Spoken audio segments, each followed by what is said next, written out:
मैं ये बात इसलिए कह रहा हूं क्योंकि 19 जुलाई 2026 को, आज से मात्र 10 दिन पहले, पंजाब के अंदर एक फार्मेसी ऑफिसर रिक्रूटमेंट का एग्जाम हुआ। उसमें मैसिव इरेगुलरिटीज देखी गई। ब्लूटूथ डिवाइसेस के माध्यम से लाइव चीटिंग चल रही थी और चीटिंग सिंडिकेट वो चीटिंग फैसिलिटेट कराने के लिए 13 लाख रुपए का रेट चार्ज कर रहा था।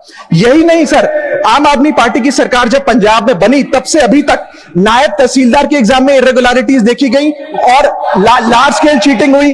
पंजाब स्टेट एजुकेशन बोर्ड में 12वीं क्लास का इंग्लिश का पेपर लीक हुआ। पीएसटीईटी स्कूल टीचर रिक्रूटमेंट का एग्जाम का पेपर लीक हुआ। पीएसएसबी के ग्रुप ऑफिसर के रिक्रूटमेंट का एग्जाम लीक हुआ। एग्रीकल्चरल डेवलपमेंट ऑफिसर की रिक्रूटमेंट का एग्जाम लीक हुआ।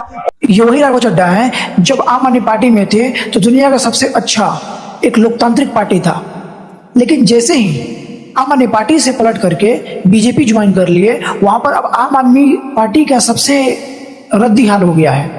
उनके हिसाब से अब जहां जहां आम आदमी पार्टी का सरकार था वहां पर हर साल पेपर लीक होता था। अब बीजेपी सबसे अच्छी पार्टी हो गई है। ये किसी पार्टी के पक्ष में नहीं है, ये दिखा रहा है कि एक नेता जो होता है बस उसको कुर्सी से मतलब है, उसको बस पोजीशन बना रहना चाहिए। एक लोकतांत्रिक देश में नहीं बल्कि एक कुर्सी तंत्र देश में है कि नेता किसी का नहीं होता है, बस वो अपने फायदा के देख रहा है, उसका अपना खुद का बिजनेस है कि हम बस। लेकिन इसी के जवाब में संजय सिन्हा क्या जवाब दिए वो भी सुनिए। मैं ये बिल पढ़ रहा था और आपने नीट के पेपर लीक के कारण जब 22 लाख बच्चे प्रभावित हुए तो आपने कहा री एग्जाम कराएंगे। पहली बार जब आपने एग्जाम कराया तो 22,80,000 बच्चे उसमें बैठे थे, लेकिन दोबारा जब आपने री एग्जाम कराया तो उसमें मात्र 20 लाख बच्चों ने हिस्सा लिया। 2,80,000 बच्चों ने हिस्सा नहीं लिया। उस गुनाह के लिए, उस पाप के लिए जिम्मेदार कौन है? दूसरी बात मान्यवर, यह बिल देख के मुझे लगता है कि सरकार खुद स्वीकार कर रही है कि देखो भाई, पेपर लीक तो होगा, पेपर लीक हम नहीं रोक पाएंगे, पेपर लीक होगा। हत्या के खिलाफ सख्त कानून बनता है, बलात्कार के खिलाफ सख्त कानून बनता है।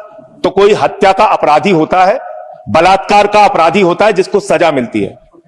पेपर कराने की जिम्मेदारी तो सरकार की है मान्यवर, पेपर कराने की जिम्मेदारी तो सरकार की है।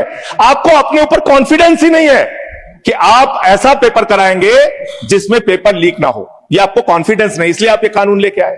कानून में लिखा क्या है? इस कानून में आप लिख रहे हैं 2 महीने में इन्वेस्टिगेशन पूरी हो जाएगी, 3 महीने में ट्रायल खत्म हो जाएगा।